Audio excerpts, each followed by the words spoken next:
प्यारे दोस्तों, अस्सलाम वालेकुम। काजी राशिद आपकी खिदमत में हाज़िर है।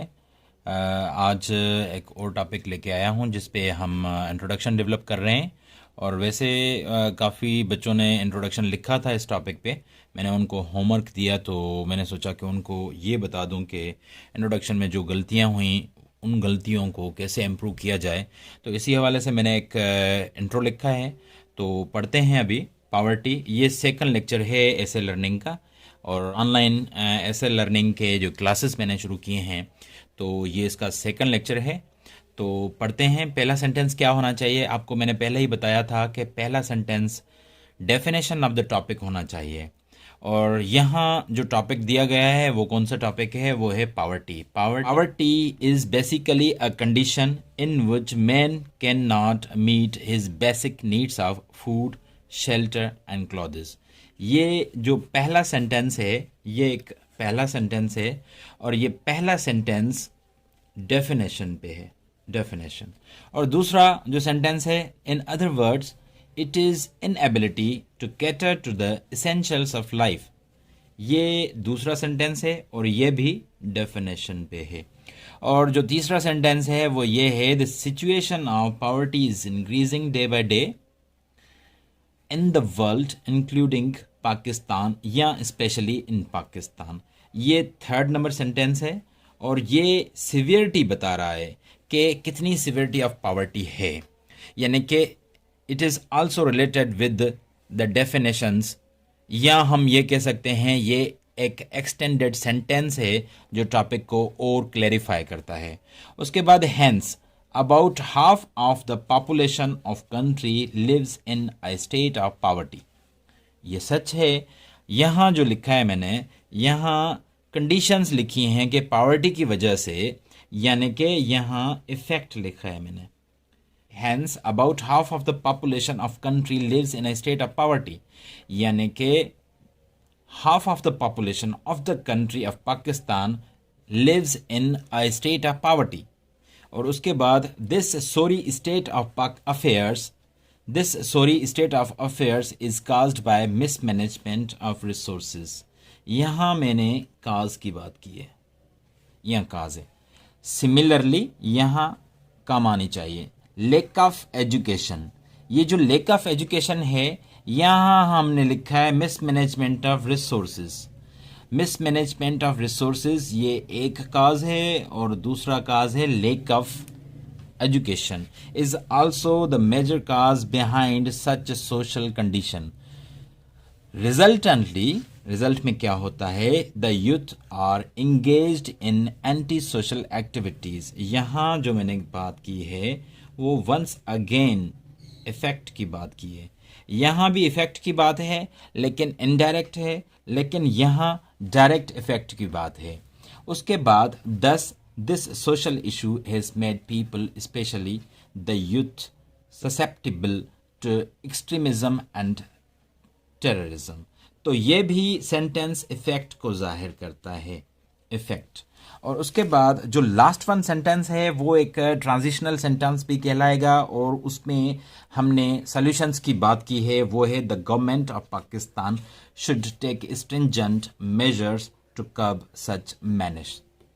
तो ये जो सेंटेंस है वो सॉल्यूशंस की भी बात कर रहा है और उसके बाद ये ट्रांजिशनल सेंटेंस भी है। ट्रांजिशनल सेंटेंस क्यों इसको कहा जाता है, क्योंकि ये कंक्लूडिंग सेंटेंस कहलाता है। जो कंक्लूडिंग सेंटेंस होता है, लास्ट सेंटेंस होता है, जो कंक्लूडिंग सेंस देता है या आइडिया देता है, तो हम उसको ट्रांजिशनल सेंटेंस कह सकते हैं। इंट्रोडक्शन जो पावर्टी पे होगा वो बिल्कुल सिंपल होगा। कल आपको मैंने बताया था कि 1 से 2 सेंटेंसेस आप पावर्टी के डेफिनेशन पे दें, तो मैंने 2 डेफिनेशंस दे दी हैं और तीसरा जो है एक्सटेंडेड सेंटेंस है, या हम ये कह सकते हैं कि ये एक एक्स्ट्रा सेंटेंस है, आप लिख सकते हैं। उसमें हमने और क्लैरिफाई किया है पावर्टी को। और उसके बाद जो पॉपुलेशन ऑफ द कंट्री है वो पावर्टी की ज़िंदगी गुजार रही है। तकरीबन number of people is about half of the population of Pakistan. तो यहाँ इफ़ेक्ट की बात है, और उसके बाद मैंने काज की बात की है कि मिसमैनेजमेंट ऑफ रिसोर्सेज और लेक ऑफ एजुकेशन जो है, ये दो मेजर काजेज़ हैं। वैसे काजेज़ बहुत सारे होते हैं, लेकिन इंट्रोडक्शन में हमें वो काजेज़ देने होते हैं जो बहुत बहुत बहुत इम्पॉर्टेंट हो, और जो मुझे बहुत इम्पॉर्टेंट लगे, एक तो मिसमैनेजमेंट ऑफ द रिसोर्सेज लगा, और दूसरा लेक ऑफ एजुकेशन। क्या है कि ये दोनों काजेज इस तरह के काजेज हैं जिनमें से और काजेज जनरेट होंगे। तो उसके बाद मैंने फिर इफ़ेक्ट की बात की है। इफ़ेक्ट की बात जो है बहुत इंपॉर्टेंट है, क्योंकि पाकिस्तान में यूथ बहुत ज़्यादा है। तो यूथ अगर एंटी सोशल एक्टिविटीज़ में हिस्सा लेगा, एंटी सोशल एक्टिविटीज़ करेगा, क्राइम्स करेगा, कोई बारबेरिटी का अमल करेगा या कोई क्रूअल्टी करेगा, तो इस तरह से क्या होगा कि काफ़ी डिस्ट्रक्शन ऑफ द सोसाइटी होगी। हमारा जो सोशल फैब्रिक है वो तबाह हो जाएगा, सोसाइटी डिस्ट्रक्शन की तरफ चली जाएगी। तो आप तीसरा सेंटेंस भी लिख सकते हैं इस तरह का, लेकिन यहाँ हमने कोशिश की है कि एक मुख्तसर तरीन इंट्रोडक्शन में डेवलप करूँ, जैसा कि आपको ये पता चले कि ये वो इंट्रो है जिसमें कौन कौन सी चीज़ें हैं और कौन सी देनी चाहिए। कल मैंने जो डिस्कस किया था वो ये डिस्कस किया था कि जो डायमेंशंस हैं पावर्टी की, वो हैं, एक तो है डेफिनेशन, ये एक डेफिनेशन डायमेंशन है, और दूसरी डायमेंशन है इफेक्ट, ये इफेक्ट्स, ये दूसरी डायमेंशन। एक ये जो इफेक्ट्स हैं ये दो डायमेंशंस, काज ये एक तीसरी डायमेंशन है, और उसके बाद सॉल्यूशन ये चौथी डायमेंशन है। चार डायमेंशंस मैंने दी हैं, और पांचवी बात पाकिस्तान की है। यहाँ पॉवर्टी इन पाकिस्तान नहीं लिखा हुआ, फिर भी मैंने पाकिस्तान की बात क्यों की है, इसीलिए कि poverty is the problem of Pakistan.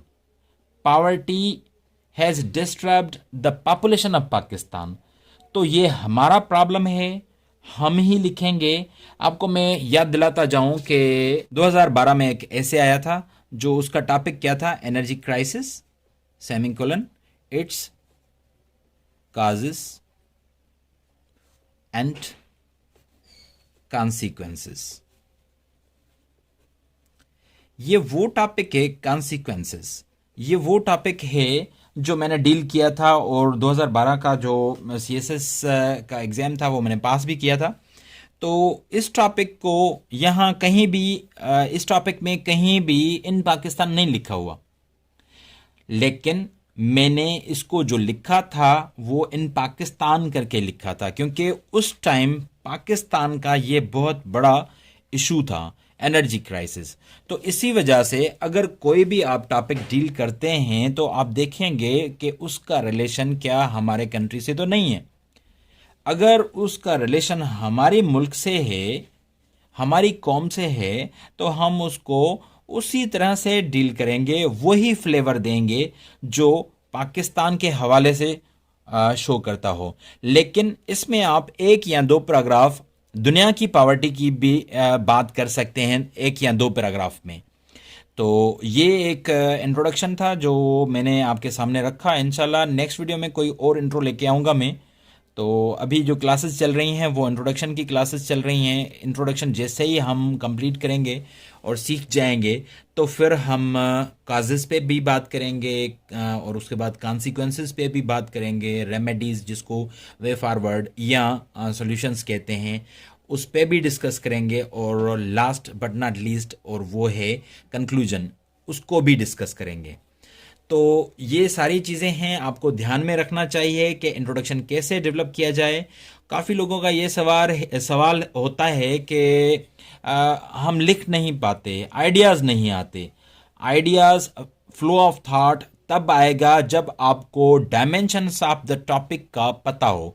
अगर आपको पता है कि पहले हमें पॉवर्टी की डेफिनेशन देनी है, तो सीधी बात है आप डेफिनेशंस बनाने की कोशिश करेंगे, एक या दो या तीन डेफिनेशंस बनाने की कोशिश करेंगे। लेकिन आपको पता ही नहीं कि पॉवर्टी की शुरुआत कहाँ से करें, कौन सा सेंटेंस लिखें, तो सीधी बात है फ्लो ऑफ थॉट रुक जाएगा। फ्लो ऑफ तब काम करता है, फ्लो ऑफ थॉट तब कंटिन्यू रहता है जब आपको डायमेंशंस ऑफ द पैराग्राफ का पता हो। अगर डायमेंशंस ऑफ द पैराग्राफ का पता होता है तो फिर आप आसानी से 130 से 150 से 150 वर्ड्स का इंट्रो अच्छी तरह से आप लिख पाएंगे। तो आज के लिए इतना ही, मिलते हैं नेक्स्ट वीडियो में, तब तक के लिए दीजिए इजाज़त। अल्लाह निगहबान।